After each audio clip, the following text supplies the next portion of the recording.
Dams. We all know what they are, we've seen them, but do we really know what they're for or what they're doing for the environment? Are they good for the environment? Are they bad? Should we keep building them? All of your questions and more will be answered. To answer these questions, I asked my friends to rank coal, natural gas, and hydropower from dams from best to worst for the environment. And here's what they said. You'll notice there's supreme excitement to participate, and these are really my friends, not paid actors. Hi. Coal's definitely the worst. I'd say natural gas isn't great, but hydropower isn't great either because the concrete from dams puts out a lot of greenhouse emitters. So, but hydropower is probably the most efficient, and then natural gas being second. I'd say hydropowers are the best, natural gas is second, and coal is last. I would say best would be the dams, and then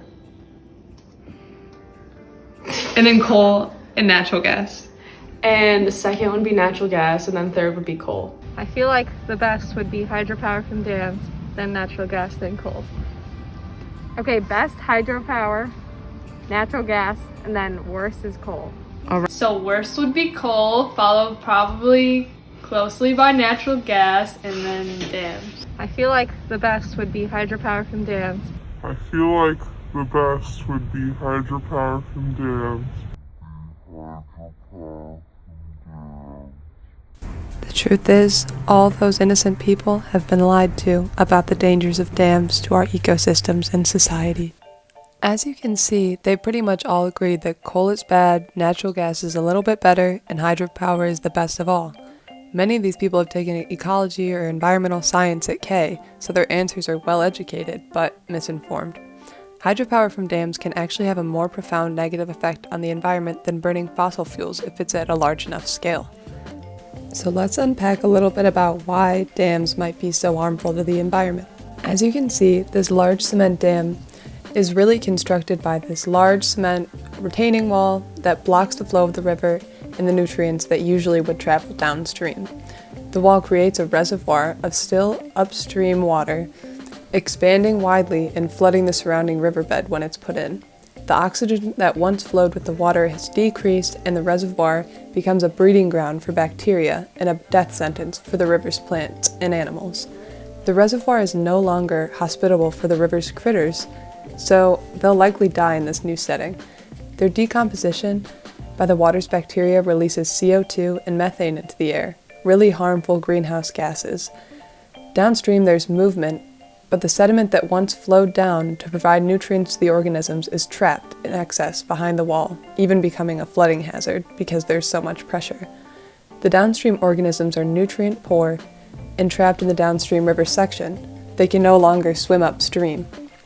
Their habitat is simplified too because less water is flowing through the river, so you don't get the little riffles and runs that rivers are characterized by, giving different habitats for different organisms. From the methane released to the reduced health of the river ecosystems, many studies show that dams can release just as much, if not more, greenhouse gases into the atmosphere as fossil fuels. This is a staggering statement that goes against most of what we've been taught in elementary school, all the way up to even at K College. So if dams are so bad for rivers, why even build them? The answer is more political than ecological. There are several reasons why dams are put in rivers, because they provide water for irrigation, domestic use, industry, recreation, flood control, and electricity. Many of these reasons are greatly important, but because there are energetic alternatives to hydropower that are less environmentally invasive, like solar or wind, how necessary are these dams? Less than 3% of the United States' more than 80,000 dams are used for electricity production. And in the US, under 7% of our electricity usage is hydropower. Thousands of dams in the US were constructed over 50 years ago, so aging infrastructure is only lowering their efficiency. Essentially, there are very few useful dams in the US for energy production whose energetic benefit outweighs their environmental cost, and dams are only getting more popular.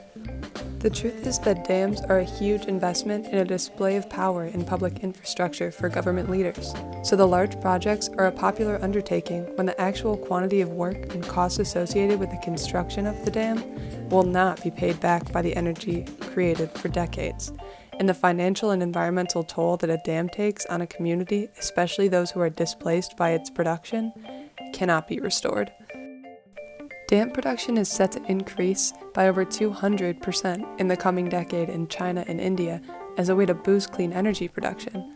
Theoretically, this sounds great, but actually the environmental costs of dams are much greater than those of solar or wind, which would be better counterparts. These dams are mostly large-scale projects, often called mega dams, which displace residents and create huge reservoirs, and as we learned earlier, those are carbon sources. One of the other major problems with these large-scale infrastructure projects is that there are secondary effects. The dams that we're talking about aren't usually being placed in places that are already developed. They're usually put in more remote areas, like the Amazon or the Andes regions, that will require extensive road and power line networks to be put in. This is going to increase deforestation in those areas, and it's going to displace the people who are living there in an already remote area. So, it's not just the environmental effects of the dam anymore, it's the secondary effects that are permeating through the entire community. The next question becomes then, what do we do with all these dams that are just sitting there, or that need to be torn down, or that are too old to be useful? And the answer is that we could take them down. This process far beyond simply blowing up the dam and letting the river return to its normal state. There must be diversion and careful planning to control the flow of the freed river after it's starting to be torn down. It's definitely a process. Scientists have found that it takes decades for the river to return to its natural flow with all of its organisms and the ecosystem services that the river provides.